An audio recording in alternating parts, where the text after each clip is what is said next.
maybe one of you, if you can't do it, you can pass it to someone else. Awesome. But let's talk about, just before we go on, algorithms, because isn't most of this suppression done through algorithms, or am I incorrect? Yeah, I think in terms of content moderation, I'm not really the expert here, but it is true that a lot of the content suppression does happen through algorithms, and it also like is influenced a lot by individual decisions made by these high-level executives who have very close ties to the military-industrial complex, to the American, intelligence industry, to the Israeli intelligence industry.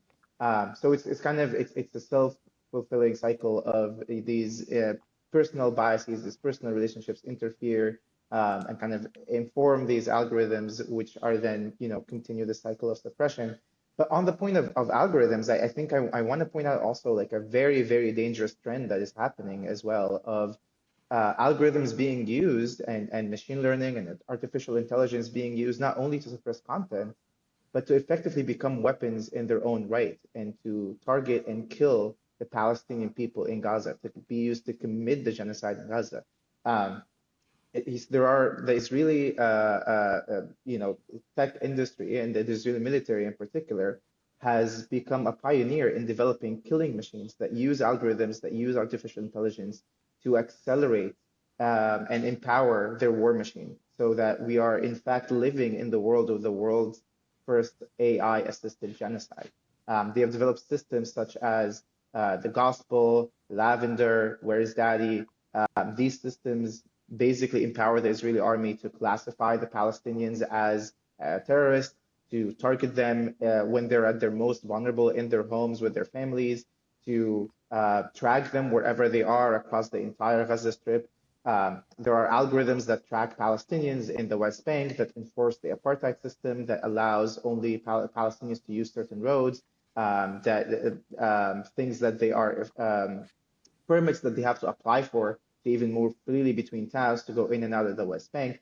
All of that is really empowered by technology. And the truly scary part of this is that all the major American cloud companies, Google, Amazon, and Microsoft, um, are deeply critical to that infrastructure, providing cloud services, storage services, artificial intelligence services, without which the Israeli military would not have been able to be as effective because the Israeli military itself just doesn't have the in-house power to store all this like treasure trove of data that they collect on Palestinians, to have the processing power needed to have these really advanced AI systems that they use to target the Palestinians.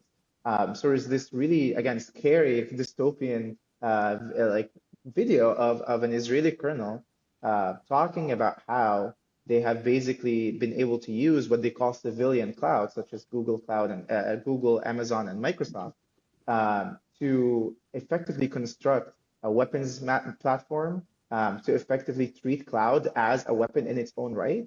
And they kind of flaunt and brag about how critical these companies have been. And this is a big part of the reason why they have been suppressing this content, both internally and externally, because it's in their business interest that Israel is not seen as an apartheid state committing a genocide. It affects their bottom line because they are personally have become the tech industry as a whole has become, the military industrial complex of this century.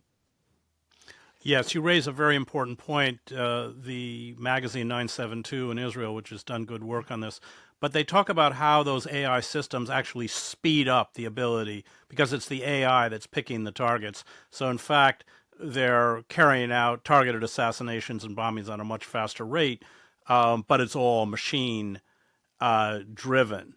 I want to talk, Simon, a little bit about, before we get into your personal experiences, the fusion in the Twitter files that Matt Taibbi wrote about.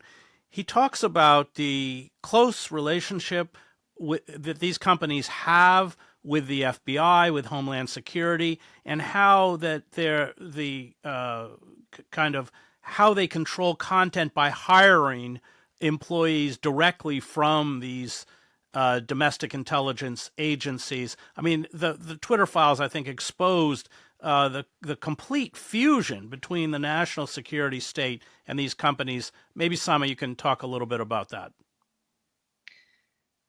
Yeah. So as I had mentioned about one of the biggest policies being the DOI policy, the dangerous organizations and individuals, and that is directly impacted by, American government informed intelligence.